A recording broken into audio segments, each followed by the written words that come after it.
You are listening to the IFH Podcast Network. For more amazing filmmaking and screenwriting podcasts, just go to ifhpodcastnetwork.com. Welcome to the Bulletproof Screenwriting Podcast, episode number 190. Follow your dreams, believe in yourself, and don't give up. Anonymous.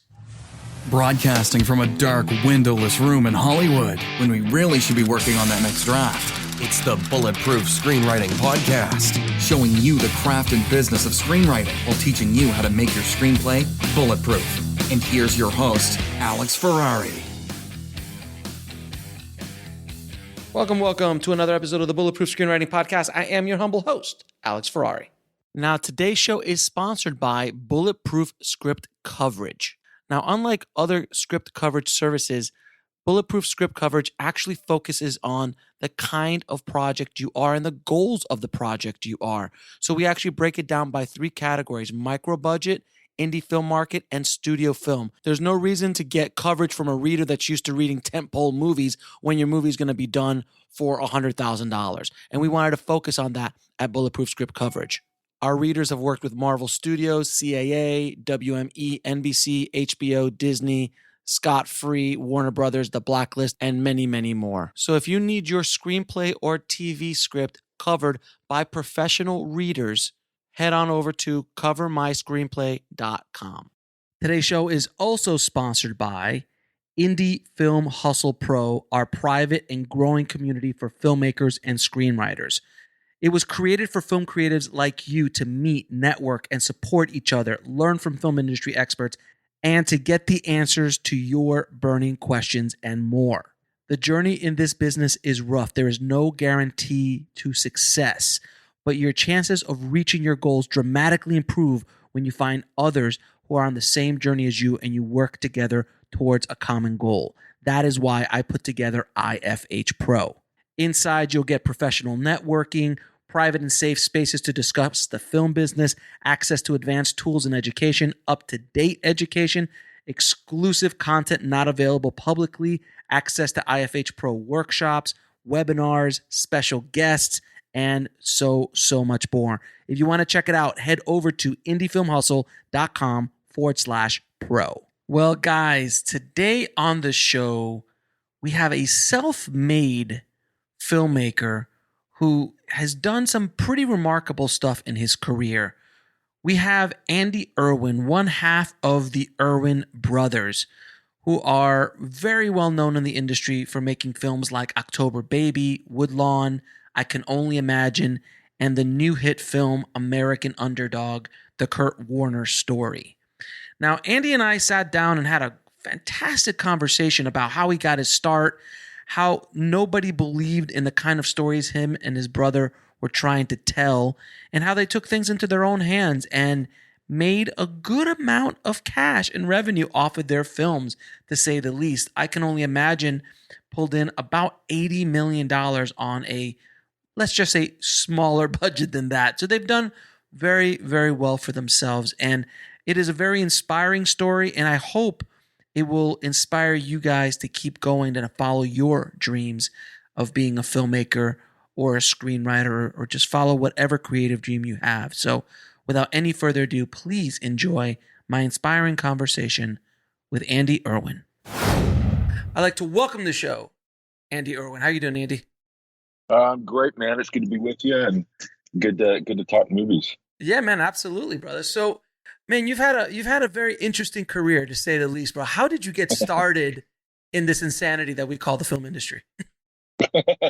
I mean, I think anybody that gets involved, either they pay a lot for film school or they run away and join the circus. And we were kind of more the circus kind of performer route. And so, my brother and I, we were kind of studio rats. My dad was in news growing up. He was the news anchor at Channel 11 in Dallas and the CBS affiliate there. And so we always grew up around kind of the industry. And, when we kind of became teenagers, they let us use the equipment from midnight till 4 a.m. if we worked off the books for $10 a day. And so it wasn't at the CBS affiliate. I won't name no one because they broke a lot of child labor laws. But we did that when I was 15, my brother's 12. And we just kind of fell in love with telling stories. And so I went off to college in New York, and John was in high school, and I just heard what he was doing back home. I was like, that's way cooler than what I'm doing. So I dropped out of school, and we started working on the weekends for sports networks like ESPN as cameramen. And that paid the bills for us to the other 5 days of the week to be able to have this hobby growing out of control. So at that point, we lived in Birmingham, Alabama, started a little production company, ended up working in the documentaries and music videos, and with this idea of one day doing features. But it took about 15 years till we got to our first one, and it was a crazy journey to get there. Very cool, man. And so you were hustling as a camera guy, trying to get their movies made, and you got your first micro budget film made, which was October Baby, if I'm not mistaken, right? Yeah, it was a small budget film. We did it for about $750,000, 19 days shoot. At that point we were doing a lot of music videos, and so doing a lot of rock videos, we were kind of got good at blowing things up. And so, if we couldn't figure out how to end a music video, we'd just blow something up. And in fact, the last treatment we did for a band called Skillet, it said, band comes out, things blow up. It starts to rain, more things blow up. It stops raining, everything blows up. And that was the whole treatment. And that video kind of blew up. And so, we ended up directing more and more second unit kind of things, and getting on film sets, doing stunt sequences was kind of our thing.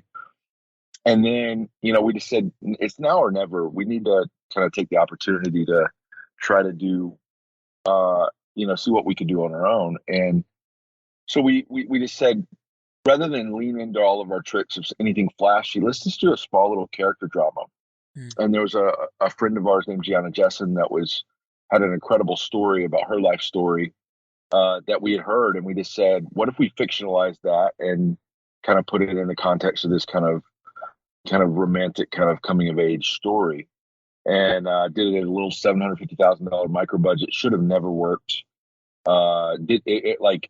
If we had known what we know now, I mean, like, we would have told ourselves never to go for it. But we raised the money to both put it out in theaters and do it ourselves, and it made enough money to give us a chance to do more. So it was that was our journey. Now that the ignorance is bliss, isn't it? When you're young. Yeah, it is. It is. I mean, because they say whatever doesn't kill you makes you stronger, but there's certain things in this industry that actually kill you. And and so, I think if you knew all that going in, like, we would never. I mean, I talk to my kids all the time. I'm just like, I look at like just the recklessness of a 13-year-old, and I'm like, man, if I had known now what I know as a dad, there was no way I would have done some of the stuff as a kid, because you just like, that could actually kill you. But when you're young and ignorant of those things, you just say, hey, why not do it like this? And I think as a filmmaker, it's better to try that stuff out early, and I think you're a little bit more reckless, and sometimes it works and sometimes you die. So. Exactly. Hopefully figuratively, not literally, in our business. Now, but with October Baby, you actually took it out on your own, and you actually did your own do your own like forewalling of it and getting it out in the world, or how did you actually get it? Because it was a fairly big hit for such a small budget. Yeah, I mean, for such a small budget, we felt like we really needed to be disciplined to do something that was just about kind of character relationships. And we had done this tiny little pilot for a small TV network that didn't make it. And we did a little pilot with this small cast that we fell in love with. And in fact, one of the cast members that we discovered was James Austin Johnson, who is now the new Biden and Trump on Saturday Night Live. Oh, okay. And he was in Nashville, and he's since broken out this year. But he was this funny little kid that was 19 years old here in Nashville. And so, we took that cast, and the pilot didn't get picked up, but we were like, we love this cast. Let's insert them into this story that we're writing. And so we wrote it around that cast. And when we got done with it, it wasn't meant to be kind of a controversial film at all. It was really just based on my friend Gianna's story. Hmm. uh, but it hit some kind of, raw nerves with different people, and there's a lot of distributors that were nervous to kind of take it out. Hmm. And we had that independent film spirit that we're just like, well, why not take it out on our own? Again, And so the ignorance is helpful. ignorance. And then we went and raised the money to put it in theaters and hired, Samuel Goldwyn to put it out. And it really should have been a train wreck, and it worked. And I think the goal with any, independent filmmaker, especially early on, is for your product to do well enough to find an audience, that's that at least validates enough to allow other people to take a risk on you to let you do another one. And so we weren't aiming for a home run. We were really aiming to let's get on base and let's do a story that we believe in. It's a story that we're proud of, but it's not anything that's going to shatter records. But let's get on base, show that we can do this, have one under our belt, and let's keep going forward. And that was what October Baby was for us. Now, with your music video background, what did you bring from your music video background into your narrative feature film? Because I mean, I've directed music videos a ton, and there's you get a lot of hours on set, which I think helps a lot. And you deal with craziness that you would never deal with on a feature film set. Sometimes on music video sets. Yeah, I mean, oh my gosh. I think there's a lot of things. I think first of all, it's kind of like, short films with a lot more volume to it because you're working on somebody else's budget. You're not having to go out and raise, $20,000 a pop to do short films. Somebody's paying you to do it. And back then there was actually budget for music videos. They've since kind of, gone to where, you can't do it unless, you're a college kid. But back then they actually had budgets. And I think there were several things. It allowed us to kind of get just time in the saddle and to try different things. And I think just like any other art form, for a long time up front, you make your way imitating other people, just trying stuff on, until finally there comes that moment where you find your voice and you're like, oh, this is the kind of stories I tell. This is my style. But for a long time up front, you're just trying different things on. Be like, what if it was like this? What if it was like that?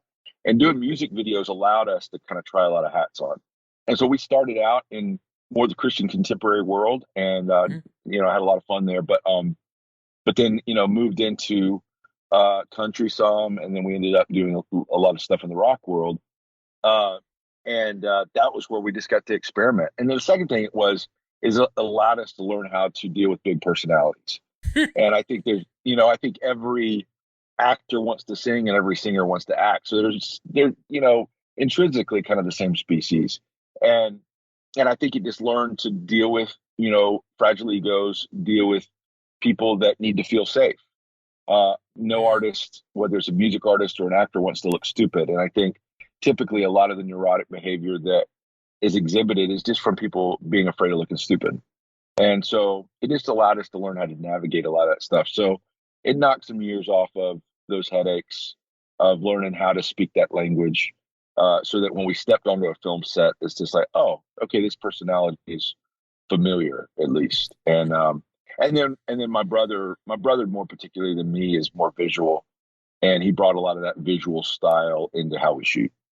Yeah, I mean, I think as directors, the thing I've talked to actors all the time is they just want to feel safe, and if you can make them feel safe, they'll give you the best. They'll give you the best they can. But if they don't feel safe, that's when the problems occur. Yeah, well, because I've worked with a lot of actors that, there's certain actors I work with that have a reputation for sideways energy, but I just, a lot of them are like, no, they're sweethearts as long as they feel safe. That sideways energy means either you had a toxic film set or a weak film director or somebody that didn't really know what they wanted, and they felt like they had to. It's the same thing that happens with kids when, like, my kids at home, if there's not like some boundaries and stuff, and they feel like they're in charge, and they don't feel safe, then that's where you get all the sideways energy. But if they really know where they fit in the family, and you're giving them really good boundaries and giving them enough leash to be their own people and not trying to control them, but you're trying to direct them. And it's imperfect science, but it's really about that safety. And that's what creates that with actors. And I think we started learning that with a lot of the crazy neurosis that happens on music video sets. We'll be right back after a word from our sponsor. And now back to the show. Oh, music videos. They are wonderful, aren't they? Yeah, right. If there was a podcast, we could just tell stories of what happened on set that we could legally say publicly. Yeah. I would have to change all the names. There was one music video I did where there's two artists that I won't name. Sure. That might have both been men, but the label paired this group together, and they were a duo. They're a famous duo, but they didn't get along, and so because they weren't like best buds the way they appeared on screen. They were like two different artists that were solo artists they paired together, and so they had their own tour bus. Each had their own tour bus, and it was a hot summer day, and we're doing this music video, and I would go into one tour bus and say, so and so's we're ready to get on set. He's like, well it's so and so, my partner, is he ready to go? No. He's like, well, I'm not going out until he does. I'm like, I'll be right back. And I go into their tour bus and I'd be like, hey man, and this went back and forth for like 30 minutes until I taught one of them into coming out first. And so it was constant. It was crazy. And I'm sure that's probably one of the most tame stories you have. Yeah. That's the one that I legally I'm not afraid of getting sued for that one. So we're good. Now, as directors, man, there's always that one day on set that the whole world's coming crashing down around you. The camera's not working. You're losing your light. The actor won't come out of the trailer. All this kind of stuff. What was that worst day for you? Which there's an argument to be made that every day has one of those, but right. But what was the one that sticks out in your mind, and how did you get over it? How did you get through that process that day? I think as a director, you always, the first 2 or 3 days of filming any film, the first 2 days of principal photography, you're questioning all your life choices, and you're like, it's all burning down. This is where I get exposed. This is where they find out that I don't know what I'm doing, right. And you develop kind of a little bit of that marathoner's pace, and you get into a rhythm. And I think the biggest thing you have to learn as a film director is that you got to let certain fires burn. You're not going to be able to put out every fire every day. You just got to you got to keep one from consuming the entire set. And so there's little fires that are always burning. You've got to get used to, there's at any point in the day, there's at least 5 people that are going to be pissed at you.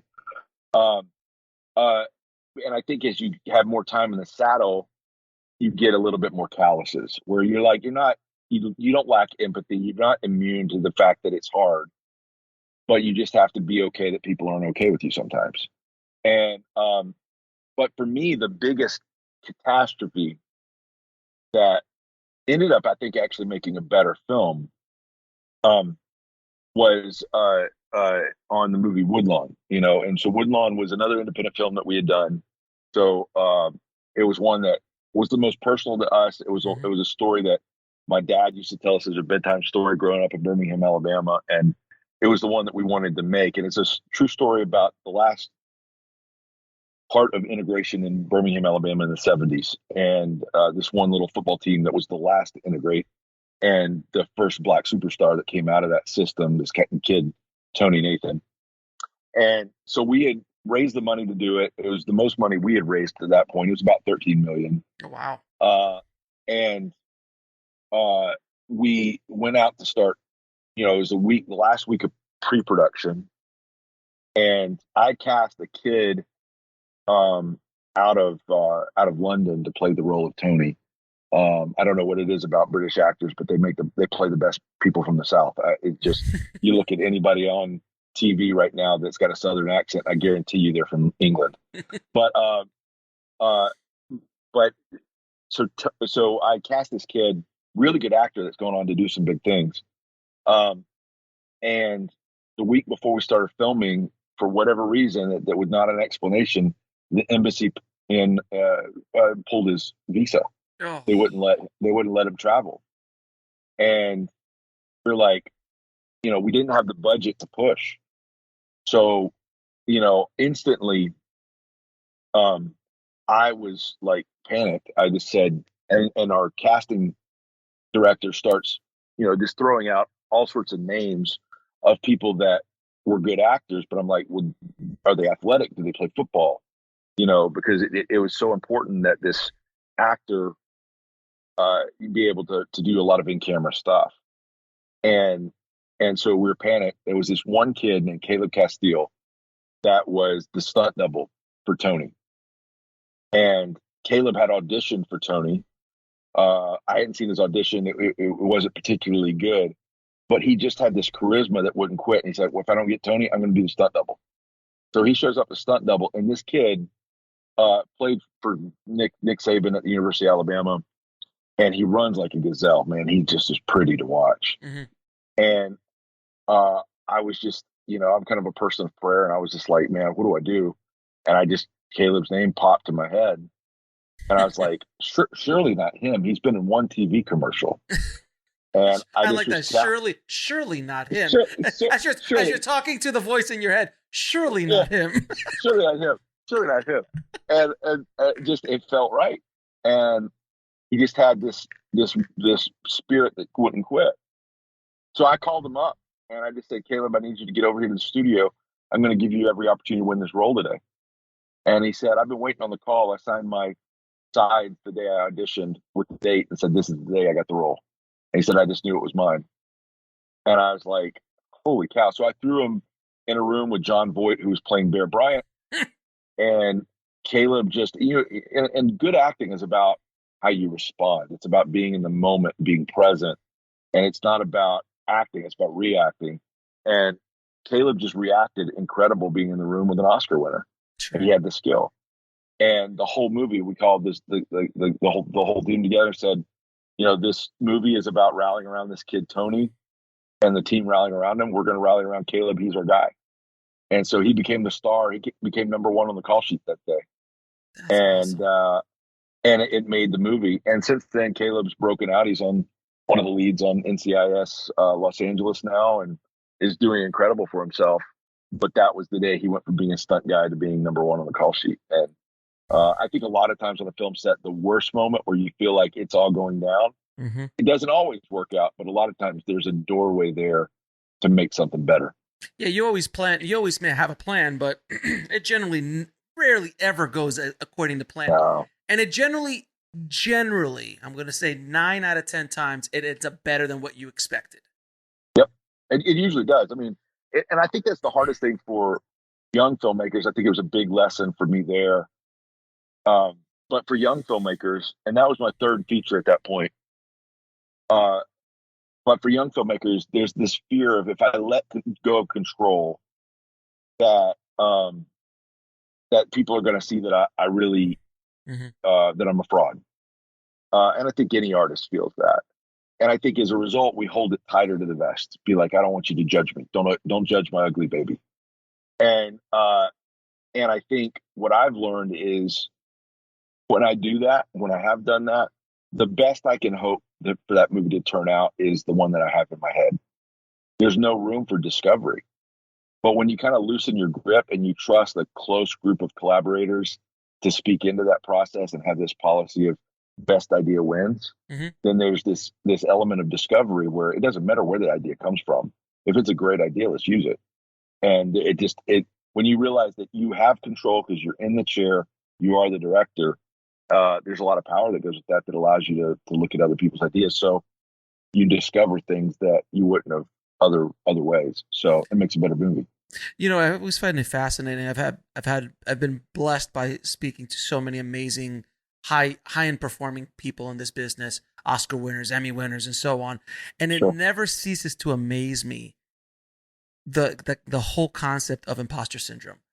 It is something that is so prevalent in. I mean, I'm like, I talk to somebody, I'm like, man, you won an Oscar. It's like, yeah, but I get sick when I go on set for the first day. I'm like, wow. And it's, so I always like to let independent filmmakers know it's okay. Even the top of the top legends have issues with imposter syndrome. It's not something that's just you. Everyone's got it. Well, I remember hearing Joe Wright talk about the first day on set with Gary Oldman on Darkest Hour. And he's like, I thought my job was supposed to be just making the environment around Gary right so that he can do his thing. And it gets to the end of the first take, and Gary leans over and is like, what do you think? Was it too far? And he said, Joe realized at that moment, he said, really great directors want to be directed. Really great actors want to be directed. And, that idea that anybody always has that feeling of, I don't really know if I'm doing it right. And so after directing Hoyt in Woodlawn, Mhm. I loved him in it, but he called me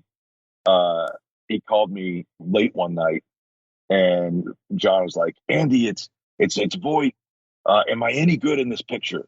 I'm like, you're great. He's like, if I'm no good, just cut me out. Just cut the character completely out.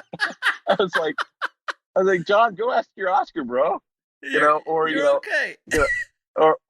you know, I directed Cloris Leachman. She had an Oscar, and then in this latest one, Anna Paquin, she's the youngest Oscar winner. It never goes away. It just, all of us feel like, how did we stumble into this job? And there's a fraction of a percent of people that are just so qualified they can do whatever they want, and there's an arrogance that goes with that. But I think even in that case, I think it's motivated by insecurity. I had a great interaction with Denzel Washington when I was mixing Underdog, and we were on the sound stages at Sony, and Mm-hmm.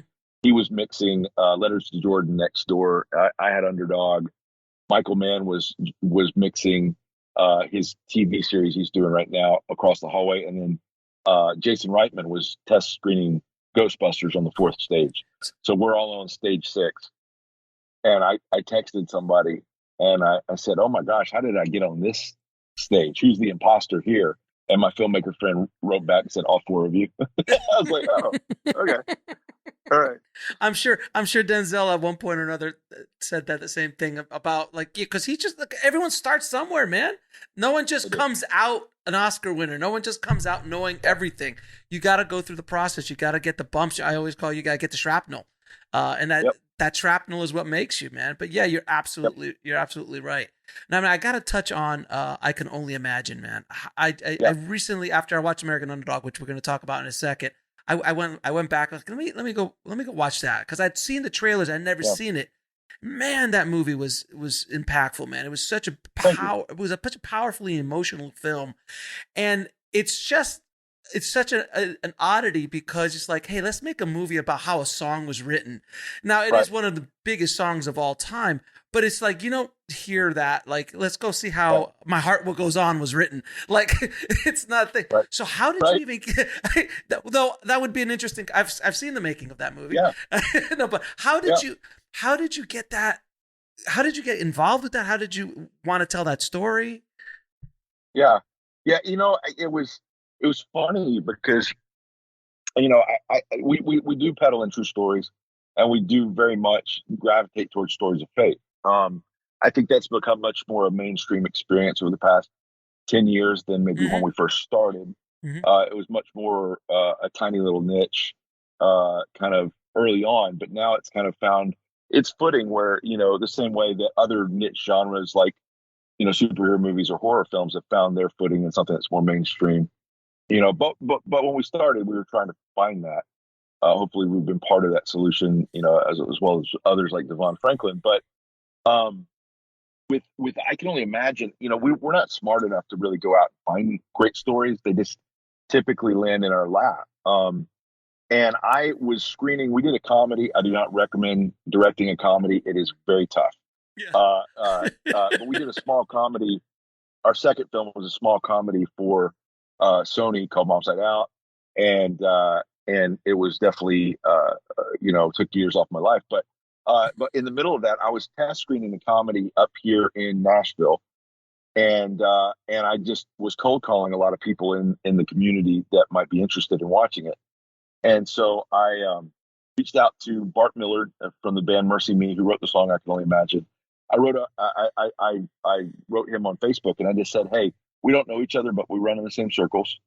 I'm test screening my film tonight. Would love for you to see it. You want to come see it?" He said, wrote back right away. Said, "I just moved here from Texas. I would love to see it." And at the end of the film, he really enjoyed it, and he said, "Can we talk?" And he said, there's a movie studio that's been developing my life story, the story of my song for the past 5 years.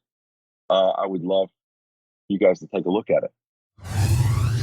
We'll be right back after a word from our sponsor. And now back to the show. And I said, well, it's kind of serendipitous. They sent us the script this morning. Oh. And Wow. and it just was kind of one of those things. And then I was like, what are you doing tonight? And he's like, well, what are you doing? I was like, I was going to go watch Captain America at midnight. He's like, I was going to do the same thing. I was like, did we just become best friends? But but you know, the whole Step Brothers thing. But I read this. We read a little bit of the script, and the script just didn't jive with me because it was just that. It was about somebody's life experience, and it ended on a downer note, and just said, you know, one day Mark wrote a great song, and it was like, No. we're like, this isn't a movie. It has to be something universally relatable, and it has to be something that's beyond just the song. And we sat down with Bart one day, and my brother asked him, Bart, if I were to say, kind of hold a gun to your head and say, is there a God? What would you say? And he said, absolutely, because of the change I saw in my father. He went from being the most abusive man I know to being my best friend. And if something can change his life, it can change anybody. We're like, well, that's interesting. And then I was doing an interview about a year later when we were promoting Woodlawn. And the host asked me off the air, he's like, what story are you looking at next? And I said, well, off the record, we're looking at the story of I Can Only Imagine.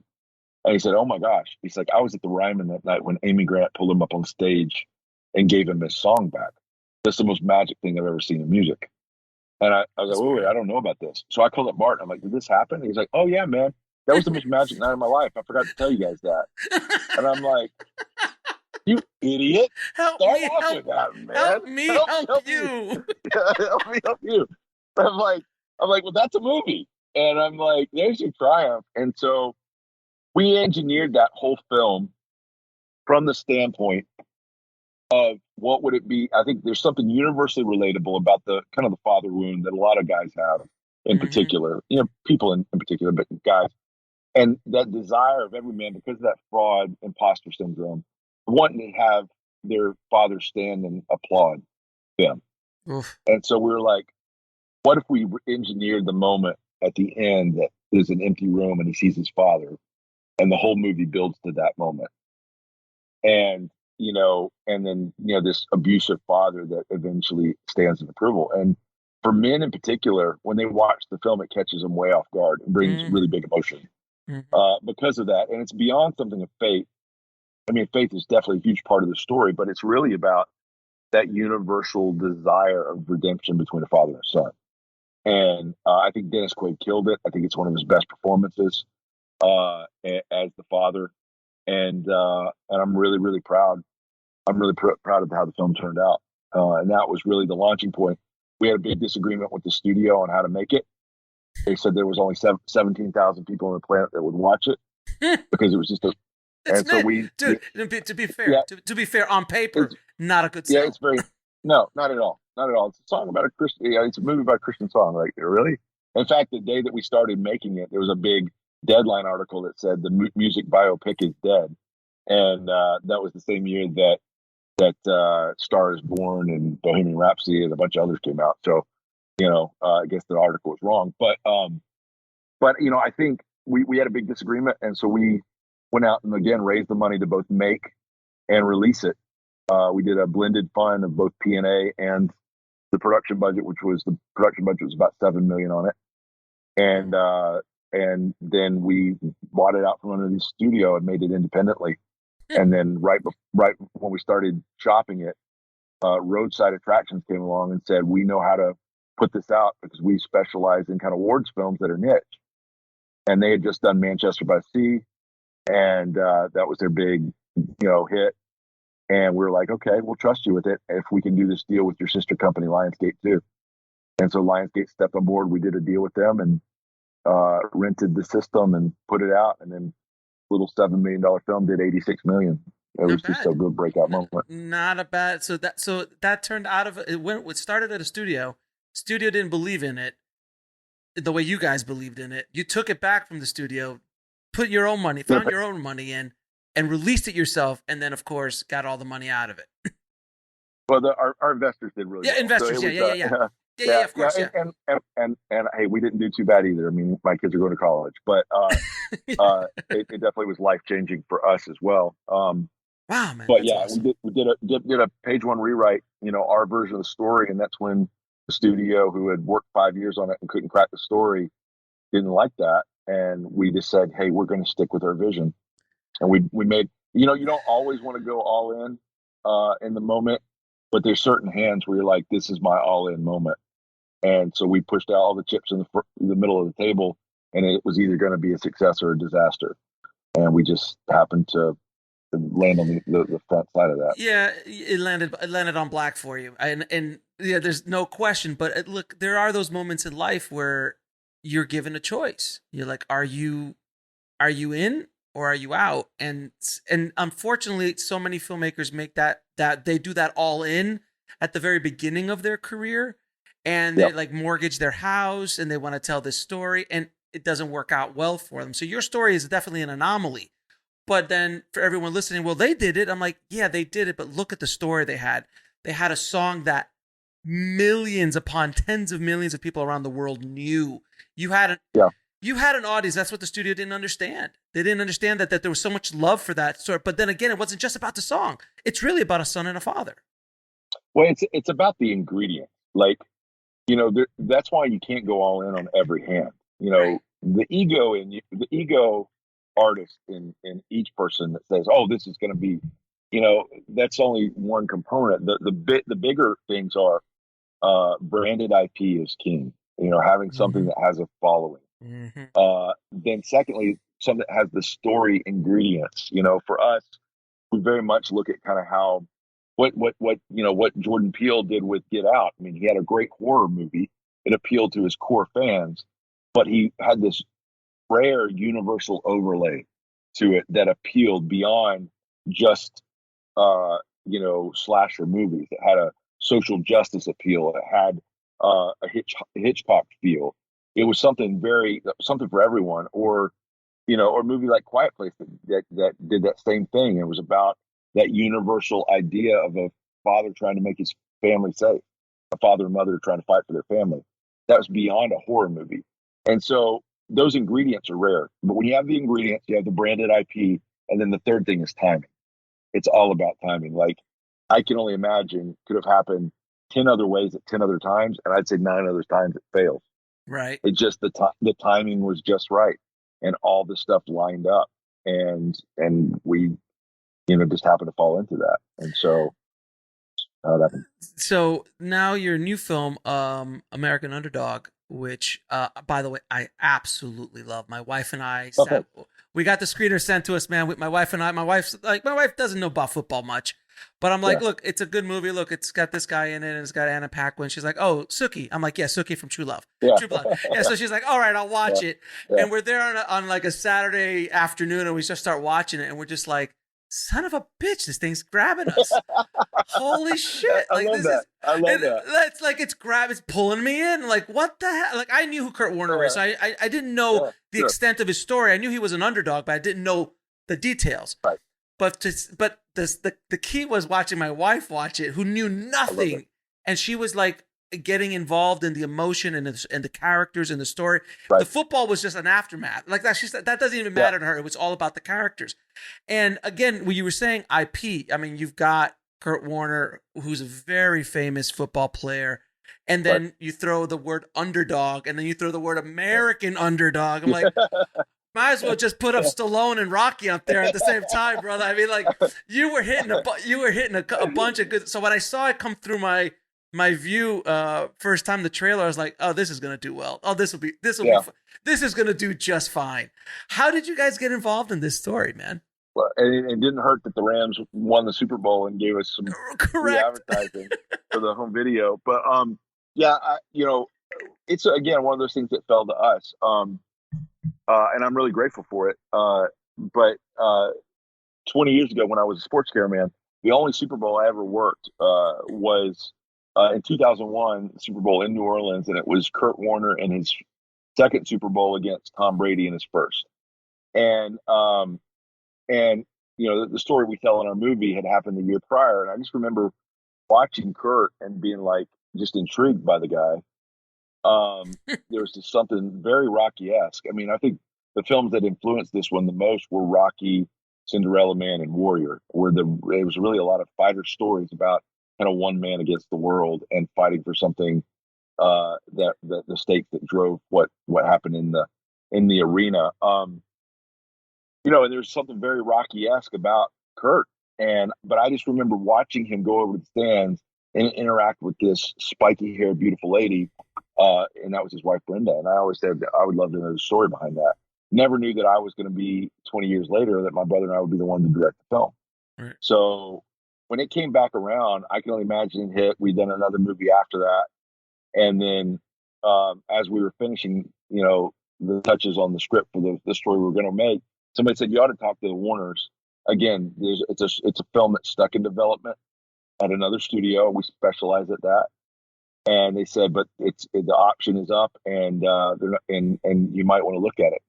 So we went to their house in Phoenix and said, we're not here to pitch you what your story is. What do you think your story is? And Kurt said, it's about the things off the field that drove what happened on it. Everybody knows the football, but I want them to know what I saw in my wife, Brenda, and my son, Zach, who's disabled and blind. And we're like, well, we can do that story. We know how to do that story.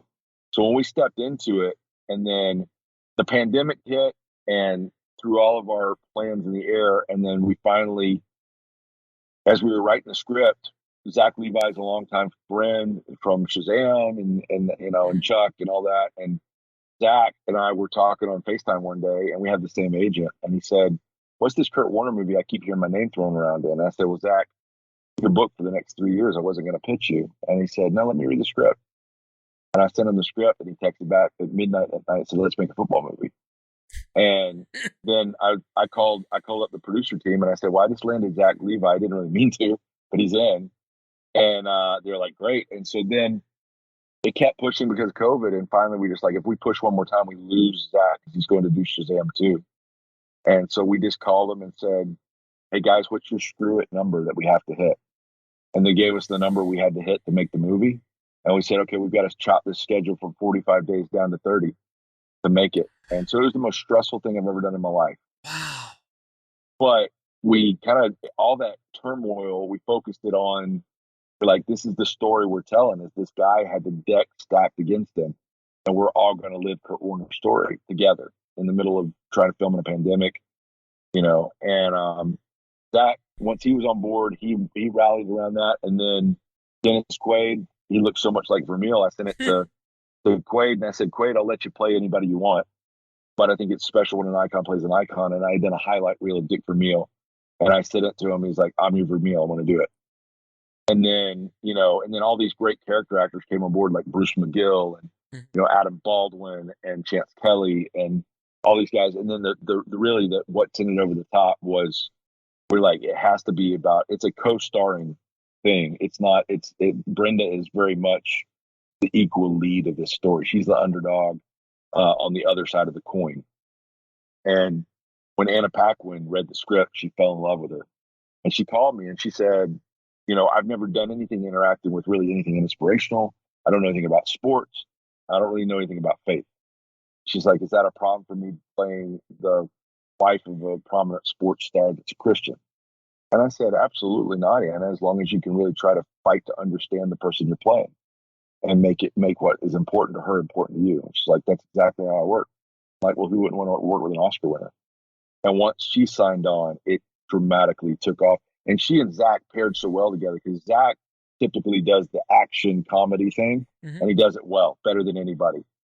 But Anna really grounded him really well with her drama. And then Anna typically goes for the hard, gritty characters and the chew on glass kind of artist kind of things.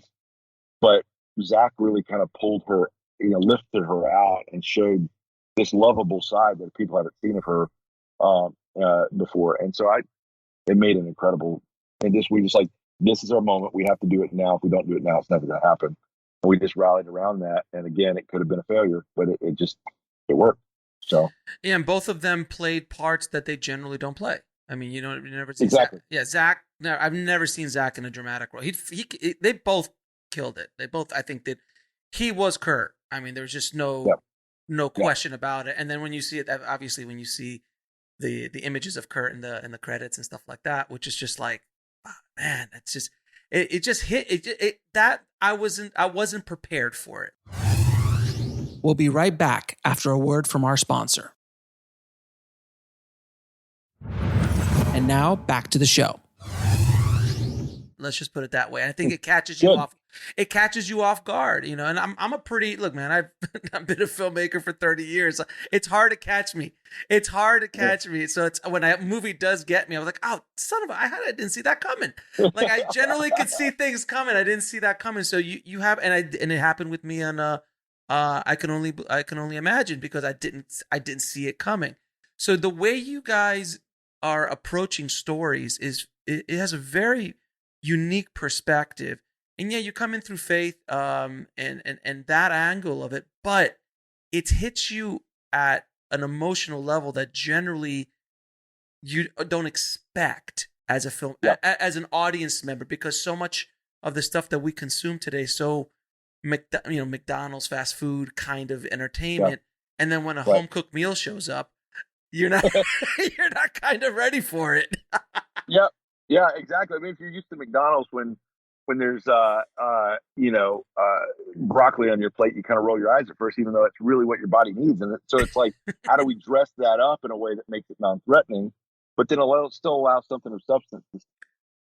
And I think that, and I love hearing you say that, because I think the audience that I value the most out of any audience, I mean, absolutely, we serve a Christian audience that loves stories of faith, and I don't apologize for that. But the audience that I value their opinion the most is the audience that we call the benevolent skeptic. Mm-hmm. You know, the benevolent skeptic doesn't have anything against faith. It's nothing that they feel negative towards it, but it's also not something they naturally consume. And when you can kind of catch them off guard and earn the right to be heard, and leave them with something to chew on and to think that they didn't expect, you know, it leaves them with something that maybe not a part of their natural daily diet. And I think it's really cool when somebody from that audience, you know, we did another film last year at the same time, which I don't know why we did that. We were just a glutton for punishment, but we did a documentary called the Jesus Music, which was about the history of Christian music. It was one that was just a passion project. There was a love letter to a lot of our friends. And there was a critic that I've since become really good friends with on through Instagram, but I didn't know him at this point. But he wrote his critique of the film, and he said, I'm a self-professed, agnostic, borderline atheist. And he said, this is not my normal thing, but I expected one thing, and I came in, realized, and I feel like somehow the Erwins tricked me and changed some of the neural pathways to my brain. And he said, I'm kind of pissed about it. and it's like that, doggone it, you let me in. And I think that's sacred ground, because I'm not there to try to force feed anything to anybody. I'm not there to try to create controversy. I'm just there to plant a seed of hope that I think people desperately crave right now. Right, and American Underdog is not preachy at all. No, it is subtle. It is such a subtle message, but the message in there that rings the most to me is the story of the underdog, which everyone can feel. The story of hope, the story of love, the story of a family. Those are the things that ring the most out of that movie to me, and everyone can really connect with that. And then, of course, you throw in American football, then you're ready to rock and roll. I mean, it's good to go. Well, and it was really cool, because in that universal overlay, and I think the filmmaker that's influenced us the most in our career that we kind of aspire to is Frank Capra. And Frank Capra, Frank Capra, just that old school, Sicilian, optimistic immigrant kind of perspective in that World War II generation that blatantly peddled hope. And people a lot of times didn't know how to take it at first, It's a Wonderful Life didn't find its audience until years after the release. But he was just so good at it. And that's something I think in cinema we've lost. That for whatever reason, the backlash that we've got to the anti-hero. There's nothing wrong with the anti-hero. I love, The Godfather is one of my top 10 films that I love. But there's become so much of that. It's become so saturated in this fatalistic kind of perspective that I think as a industry we've forgotten how to hope. Yeah. And so for us, I think the thing that we peddle without apologizing is a rush of hope. And it's a feeling that people don't know that they need, but then when they experience it, they walk away. They're like, I can't help but smile and believe in something better. And for me, a lot of that hope comes from stories of faith, but there's something universally relatable, even on top of that I think is something for everyone, regardless of where they come from. That's what we want. Now, I'm going to ask you a couple questions to ask all my guests. What advice would you give a filmmaker trying to break into the business today? I think your individuality, your uniqueness is your brand. I think a lot of times people come in saying, I want to be like, one size fits all and do this. And I just want to be vanilla and kind of I'll do anything. But I think it's your uniqueness that will make you stick out. I think that uniqueness will also present the biggest obstacles up front, because people will want to put you in a box and say, well, you need to fit over here. You need to fit over there. And you're like, I'm neither. And continue to lean into your uniqueness and find stories that display that at full volume, and allow there to be time for other people of like-minded taste to kind of center around your brand. And that will be, where you find your breakout. Like for years, David O. Russell struggled with finding out like, what's my brand? And he would have all that frustration until he really leaned into the idea of, my brand is a dysfunctional family. That's what I know. And so then he does stories like The Fighter and Silver Linings Playbook and Joy. And those are all about dysfunctional families in their most charming sense of the word. And that's where his brand really popped out. So I just think for me, my brand was about hope and about faith. And that's what we leaned into, and didn't refuse to be categorized in one side or the other. And then eventually the brand comes out of that. So that's what I would say. My biggest advice is embrace your individuality. And last question, 3 of your favorite films of all time. Whew. Man, that's a tough one. I love Casablanca is probably my number one. I think particularly because they hadn't written the end of the movie when they started filming it. Yeah, I know. And they just discovered it along the way. Right. And it's perfect. It's so perfect. I would say that in It's a Wonderful Life is number 2. I love Frank Capra. And then I would say I love a movie that really caught me off guard when I watched it was Ron Howard's Cinderella Man. I absolutely adored that movie. That one was so good. Warrior would be number 4, and then number 6 through 10 would be Spielberg films. Just all of them. Just list them off. All just list them off. And where can people see American Underdog? Yeah, it's out everywhere now, digitally, on Blu-ray, everywhere, wherever things are sold. And it's doing really well on iTunes. It's number 3 on iTunes right now. So check it out. Brother Andy, I appreciate you coming on the show, man. Congrats on all your success, and continued success to you, my friend. Thoroughly enjoyed the interview, my friend. Let's do it again soon. I want to thank Andy so much for coming on the show and dropping his inspirational knowledge bombs on the tribe today. Thank you so much, Andy. If you want to get links to anything we spoke about in this episode, including how to watch his new film, American Underdog, which I highly, highly recommend, head over to the show notes at bulletproofscreenwriting.tv/190. And if you haven't already, please head over to screenwritingpodcast.com, subscribe, and leave a good review for the show. It truly helps us out a lot. And on a side note, guys, I just want to thank you all for listening and sharing this information that we have at Bulletproof Screenwriting, because it has become one of, if not the biggest, screenwriting podcast on Apple and Spotify. I've been seeing the numbers, and it is so humbling that the show has grown so much over the last couple of years. It has grown faster than I ever expected it to. So humbly, from the bottom of my heart, thank you so much for all the support. Please continue to share this information. I want to help as many screenwriters and filmmakers out there as humanly possible. Thank you again so much for listening, guys. As always, keep on writing, no matter what. I'll talk to you soon. Thanks for listening to the Bulletproof Screenwriting Podcast at bulletproofscreenwriting.tv.